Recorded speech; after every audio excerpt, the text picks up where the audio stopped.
नमस्कार। Bharat artificial intelligence यानी AI के क्षेत्र में तेजी से वैश्विक पहचान बना रहा है। मजबूत नीतियां, बढ़ती प्रतिभा और तकनीकी नवाचार के दम पर देश अब एआई को केवल तकनीक नहीं बल्कि सामाजिक और आर्थिक परिवर्तन का माध्यम बना रहा है। सरकार का फोकस साफ है, एआई को शासन, स्वास्थ्य, कृषि, शिक्षा, रोजगार और छोटे व्यवसायों के लिए उपयोगी बनाना जाए।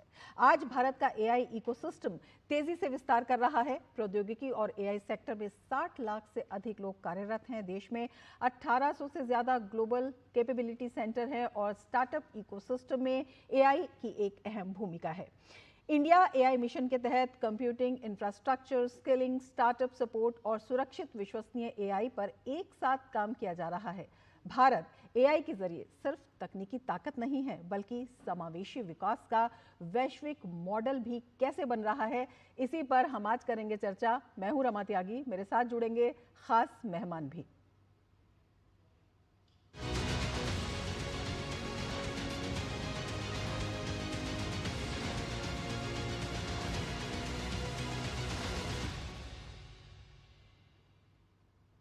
बढ़ती प्रतिभा और मजबूत नीतियों से देश तेजी से विकास कर रहा है, जिसमें एआई की भूमिका अहम रहेगी। दरअसल यूके, साउथ कोरिया और फ्रांस के बाद फरवरी में global AI impact summit Bharat में होने जा रहा है, जिससे न सिर्फ देश टेक्नोलॉजी हब के रूप में स्थापित होगा बल्कि विकसित भारत के लक्ष्य की तरफ भी तेजी से आगे बढ़ेगा। दिखाते हैं आपको ये खास रिपोर्ट।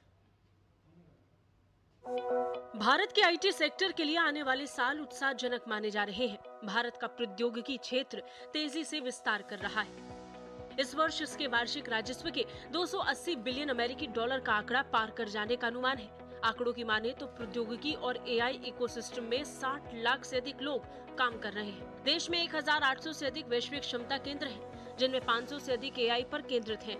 भारत में लगभग 1,80,000 स्टार्टअप्स हैं, जिसमें लगभग 89% ने अपने उत्पादों और सेवाओं में एआई का उपयोग किया है। नेस्कॉम एआई अडॉप्शन इंडेक्स पर भारत ने 4 में से 2.45 अंक प्राप्त किए हैं, जिससे पता चलता है कि 87% उद्यम सक्रिय रूप से एआई समाधान का उपयोग कर रहे हैं। औद्योगिक और ऑटोमोटिव, उपभोक्ता वस्तुएं और खुदरा क्षेत्र, बैंकिंग, वित्तीय सेवाएं और बीमा और स्वास्थ्य सेवा एआई अपनाने में अग्रणी क्षेत्र हैं। भारत की बढ़ती क्षमता की वजह से आगामी फरवरी में ग्लोबल एआई इम्पैक्ट समिट अपने देश होगा। Jaipur exhibition and convention centre में Rajasthan digifest tie global summit 2026 के तहत आयोजित एआई इम्पैक्ट कॉन्फ्रेंस को संबोधित करते हुए केंद्रीय इलेक्ट्रॉनिक्स और सूचना प्रौद्योगिकी मंत्री अश्विनी वैष्णव ने इसकी तैयारियों की जानकारी दी। आगामी फरवरी में global AI impact summit Bharat में होगा।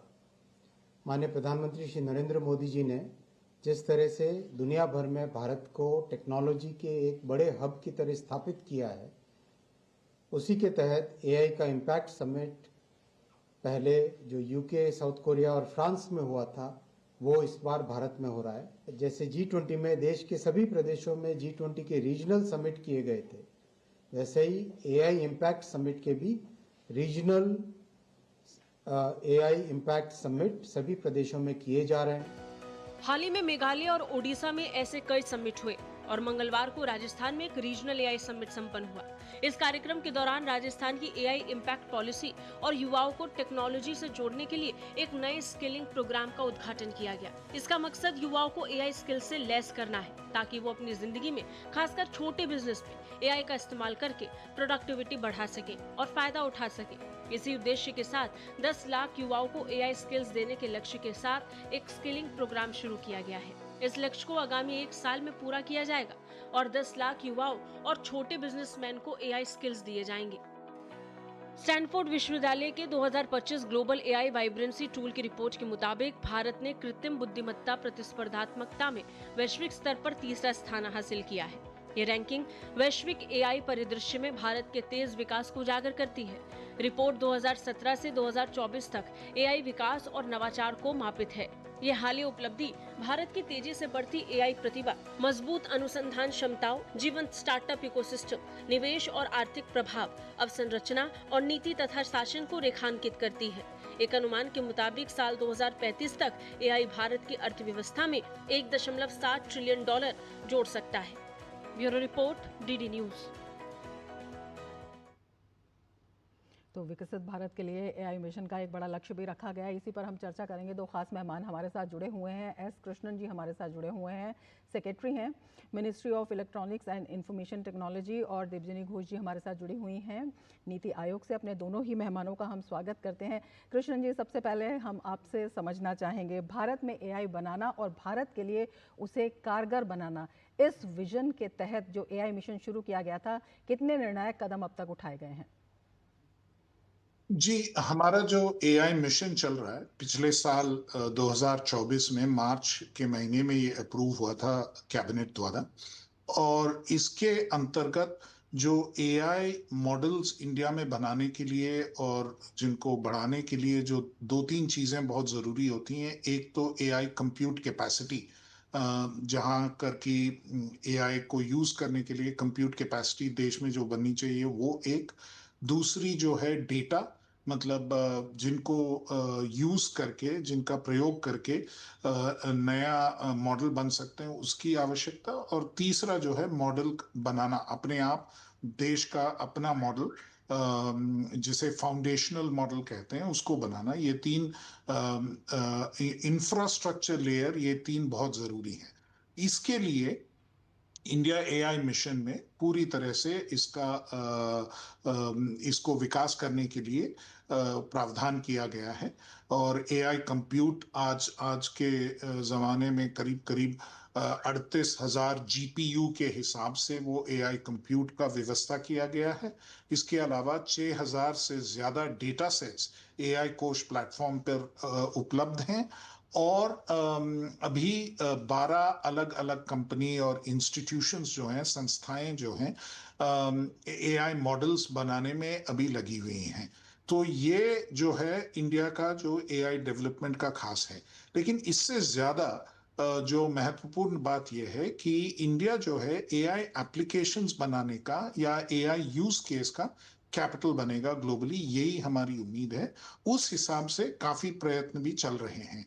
काफी सारे जो एआई को यूज करके कैसे अलग अलग सेक्टर्स, जैसे अगर आप उद्योग ले लें, या एग्रीकल्चर ले लें, या फिर आप मेडिकल सर्विसेज और मेडिकल जो हॉस्पिटल्स, इन सब का जो जहाँ पे एआई का यूज हो सकता है उसकी ले लें, या शिक्षा ले लें। ऐसे कई सारे प्रोडक्टिव सेक्टर्स में एआई को कैसे यूज किया जा सकता है। और गवर्नेंस, जैसे सरकार का जो व्यवस्था है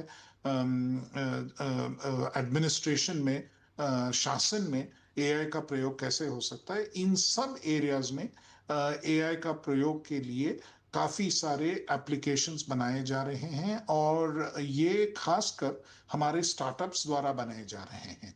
तो ये एक बड़ा मौका है हमारे स्टार्टअप्स को। और हमारे देश के जो जो आईटी कंपनीज, आईटीईएस कंपनीज हैं, वो ऐसे एप्लीकेशंस बना के, ना ही इंडिया में ही लेकिन भारत में ऑफ कोर्स कई जगह इनको एप्लीकेशंस को यूज किया जा सकता है, इनका उपयोग होगा। लेकिन विश्व भर में भी इनका बनने की पूरी उम्मीद है। और यही हमारा गोल है और इसी हिसाब से अभी चल रहे हैं। और इसके लिए बहुत ज्यादा जरूरी जो चीज है वो है स्किलिंग। मतलब इस पर कैसे एआई मॉडल्स बनाए जाएं, कैसे एआई एप्लीकेशंस बनाए जाएं, इसका डेटा कैसे इकट्ठा किया जाए और इस मॉडल को कैसे डिप्लॉय किया जाए, ये सब चीज के लिए स्किल्ड ह्यूमन रिसोर्सेज की जरूरत है।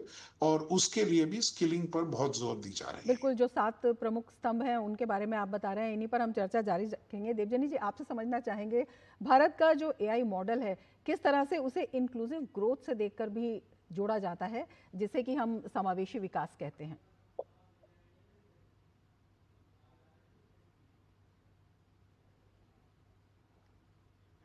मैम, आप अनम्यूट कर लीजिए, आपकी आवाज नहीं आ पा रही है। सॉरी। नहीं, अभी वर्ल्ड में बहुत सारे मॉडल्स हैं, राइट? लेकिन उनमें एक चीज़ नहीं है, और वो है हमारा culture. And it is very very difficult कि for a foreign model to language एक दो अगर कर भी ले, लेकिन हमारे जो इतने सारे लैंग्वेज है, इतने सारे डायलेक्ट्स है, वो कभी नहीं कैप्चर कर पाएंगे।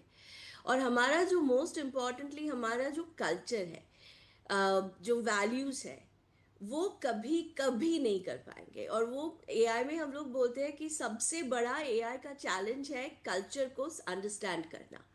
और वो तभी हो सकता है जब हम लोग खुद अपना मॉडल बनाएं। So that is why I think building Indian AI models is very very important. नहीं तो गिवन दैट हमारे बच्चे अभी सब कुछ के लिए एआई यूज कर रहे हैं, पढ़ाई के लिए, एंटरटेनमेंट के लिए, if they use it and they don't get an experience of culture, of our stories, of our values, it will impact us in the long term. तो इसके लिए I think it's very important कि India AI model बने। And I think Krishnan जी ने अभी बताया है कि mighty how mighty is growing the entire ecosystem. And another thing that is very important is resilience, security, resilience. If we have our models, we are in control of our data, of how it gets used, who gets to use it. The control stays with us.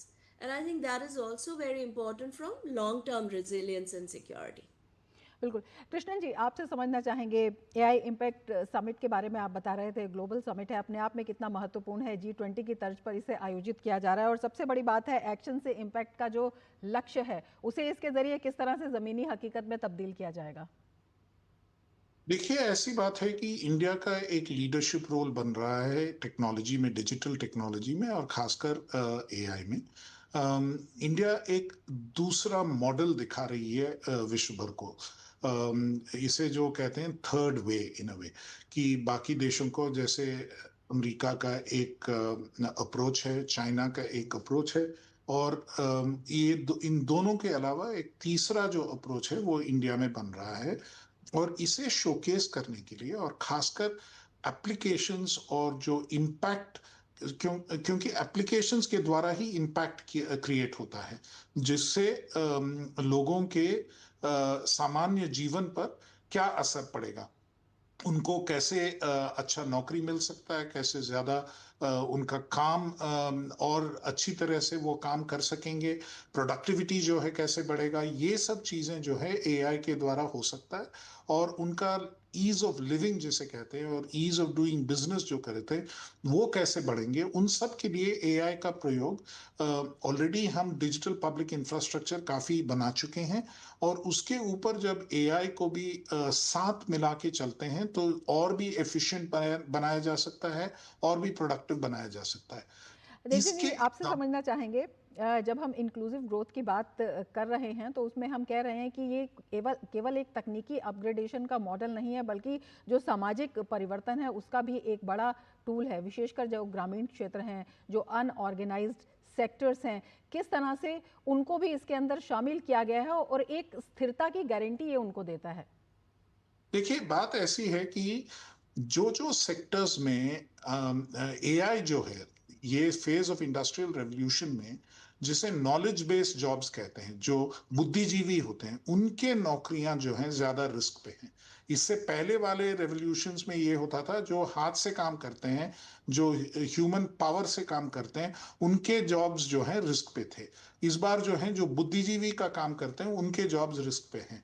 और इसमें जो है India में जो white collar jobs जिसे कहते हैं, बुद्धिजीवियों के काम कम है कंपेयर टू द वेस्ट। अतः हमारे ऊपर जो नेगेटिव इंपैक्ट पड़ सकती है वो कम है, लेकिन जो पॉजिटिव इंपैक्ट हो सकती है वो काफी ज्यादा है। ये सब जो मैनुअल सेक्टर्स जो हैं, जैसे एग्रीकल्चर ले लें या मैन्युफैक्चरिंग ले लें, उनमें प्रोडक्टिविटी बढ़ने की बहुत उम्मीद है एआई के और टेक्नोलॉजी अप्लाई करने से। इसे जो फिजिकल एआई करते हैं वो एक और एस्पेक्ट है इसका। जो ये सब जब टेक्नोलॉजी अप्लाई होगा एग्रीकल्चर में, जैसे कृषि में जैसे अप्लाई होगा या उद्योग में अप्लाई होगा, तो काफी आउटपुट बढ़ सकती है। और अगर आप हेल्थ एप्लीकेशंस देखेंगे, सो हेल्थ सर्विसेज में काफी इंप्रूवमेंट हो सकती है। तो हर एक ऐसे सेक्टर में काफी इंप्रूवमेंट्स हो सकती हैं जिससे सामान्य जीवन पर काफी असर पड़ेगा, उनकी प्रोडक्टिविटी बढ़ेगी। और जो सर्विसेज हम पहले नहीं दे सकते थे, जिनका बस उम्मीद रहता है या एक ड्रीम रहता है कि ऐसा सर्विस हम दे पाएंगे, वो अभी हम एक्चुअली प्रोवाइड कर पाएंगे। तो इस माध्यम से भी जो सामान्य जीवन बढ़ सकता है, इसी के एग्जाम्पल्स जो हैं हम शोकेस करेंगे एआई का जो इम्पैक्ट समिट है, ग्लोबल इम्पैक्ट समिट। और ये भी हम दिखाएंगे कि पहले लोग देखते थे कि एआई एक डर से, एक भय से वो देखते थे कि भाई इससे नौकरियां चली जाएंगी, काफी प्रॉब्लम्स हो जाएंगी, अलग अलग किस्म के प्रॉब्लम हो जाएंगी। लेकिन एक पॉजिटिव एलिमेंट भी है, एक बहुत बड़ा पॉजिटिव एलिमेंट है कि इनकम्स बढ़ सकती हैं, लोगों का सामान्य जीवन काफी इंप्रूव हो सकता है, और इसके माध्यम से बहुत सारी तरक्की हो सकती है, विकास हो सकता है। इन्हीं तो उसकी सकारात्मक आयामों पॉसिबिलिटीज पर हम दिखाई। चर्चा जारी रखेंगे, लेकिन वक्त हो चला एक ब्रेक का। आप बने रहिए डीडी न्यूज के साथ। जब धरती चीर कर निकलता है लोहे का पत्थर और मिलता है मोंगिया के जोश से, फिर तपता है, पिघलता है और बनता है फौलाद। अब होता है सरिया सारी खूबियों के साथ। मोंगिया स्टील, मजबूत देश का मजबूत सरिया। ब्रेक के बाद फिर से आपका स्वागत है। दो खास मेहमान हमारे साथ इस वक्त जुड़े हुए हैं। देवजनी घोष जी, आपके पास आना चाहेंगे और आपसे समझना चाहेंगे, जिस तरह से कृष्णन सर भी बता रहे थे कि जो एक भय का पहले माहौल था एआई के आने से, तो उसके बड़े समाधान जो हैं एआई ने दिखाए हैं। ना केवल टैलेंट पूल दिया है, बल्कि किस तरह से उनके लिए अवसर खुलते हुए दिखाई दे रहे हैं। नीति आयोग की रिपोर्ट में भी इसका जिक्र किया गया है कि जिनके पास टैलेंट है, जो अपने पारंपरिक रोजगार कर रहे हैं, उनको छीना ना जाए, बल्कि उनके लिए ज़्यादा अवसर दिए जाएं। तो किस तरह से ये रियल टाइम स्टोरीज के आधार पर ये जो रिपोर्ट है ये तैयार की गई है, और किस तरह के समाधान इसमें हैं? तो जब आप एआई की प्रोडक्टिविटी और बेनिफिट्स के बारे में सोचते हो, तो the first layer is productivity. जो अभी मैं देख रही हूँ कि आपके शो में जो ग्राफिक्स है, आप डेफिनेटली एआई का यूज़ कर रहे हो, and I am sure it helps, right? बहुत ही ब्यूटीफुल है, very smart, and I am sure कि आप बहुत जल्दी जल्दी आप बना सकते हो उसको depending on the theme, right? तो वो क्या कर रहा है, आपकी शो की प्रोडक्टिविटी जो है वो इंक्रीज कर रही है, right? Now that layer of intelligence, the productivity increase intelligence can be applied across every sector, every single sector. कोई भी ऐसा सेक्टर नहीं है जहां वो AI का प्रोडक्टिविटी अनलॉक नहीं हो सकता है। और वो प्रोडक्टिविटी अगर हम सेक्टर बाय सेक्टर अनलॉक करें, तो our report, our study shows कि India can unlock anything from 500 to 600 billion incremental GDP growth. तो वो है first layer, just basic productivity unlock, right? Second layer, जो नया कैपेबिलिटीज बन रहा है, उससे आप जो आप पहले नहीं कर सकते थे, अभी आपके पास द पावर एंड कैपेबिलिटीज है वो करने के लिए। फॉर एग्जाम्पल, इंडिया में जेनेरिक ड्रग डेवलपमेंट का बहुत ही स्ट्रॉन्ग इकोसिस्टम है, फार्मा इकोसिस्टम बहुत स्ट्रॉन्ग है। अभी हमारे पास कैपेबिलिटीज है with the right R&D, with the right training, to move up the value chain and move into novel drug discovery. We can do that because we have a strong foundation. अगर हम ये कर सकते हैं, we can easily add anything between 300 to 500 billion more to the GDP. So we believe that जो capabilities, जो benefits of AI है, these can be applied across every sector and also be applied to create new opportunities that we could not create earlier. And all of these can help add anything between 500 billion to a trillion to India's GDP in the next 10 years, which is going to help the acceleration of growth towards Viksit Bharat.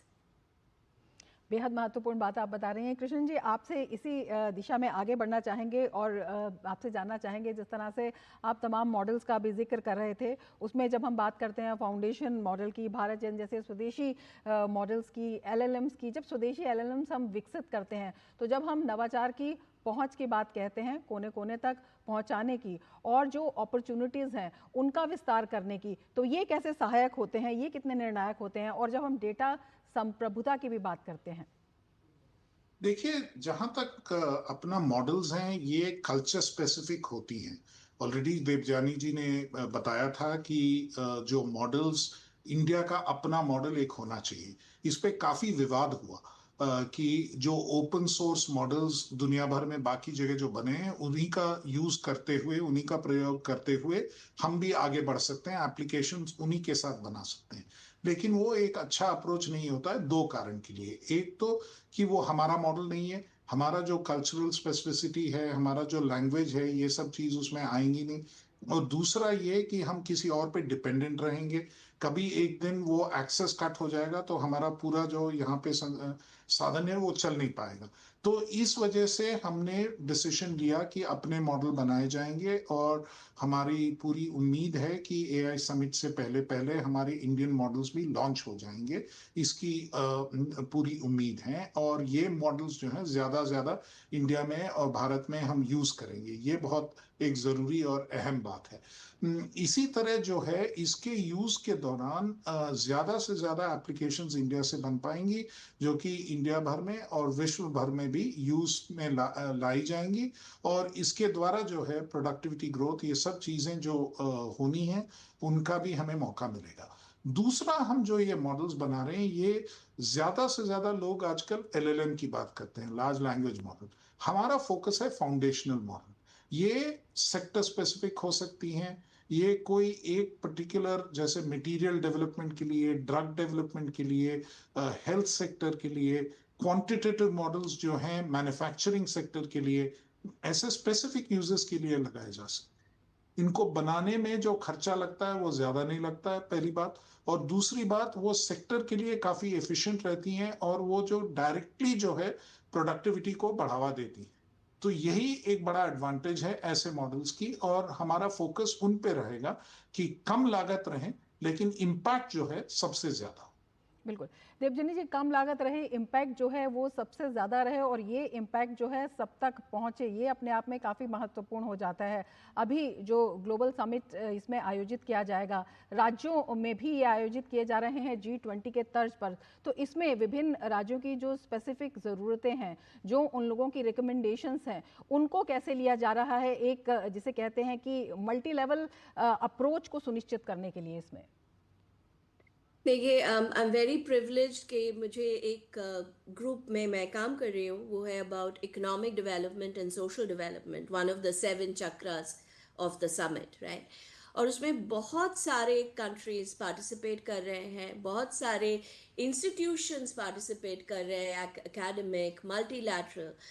और जो consultations हम कर रहे हैं वो अभी नहीं, वो if I am not wrong mister Krishnan, वो बहुत मैं पहले से शुरू हुआ था consultations, not just in India but also outside India. जो कंसल्टेशंस हम कर रहे हैं, that is ensuring that we create a voice for everyone, especially the voices that are not usually heard, like the global south. तो उनका जो voice है, bringing that to the forefront on how AI how the AI narrative जो mister Krishnan ने अभी बताया, वो बहुत important बात है कि third way, right? अभी जो way है which is usually between two countries who are trying to dominate the AI narrative, right? The third way is AI that is for all, a truly inclusive approach to AI, where every country can drive the narrative and can drive impact for its own benefit.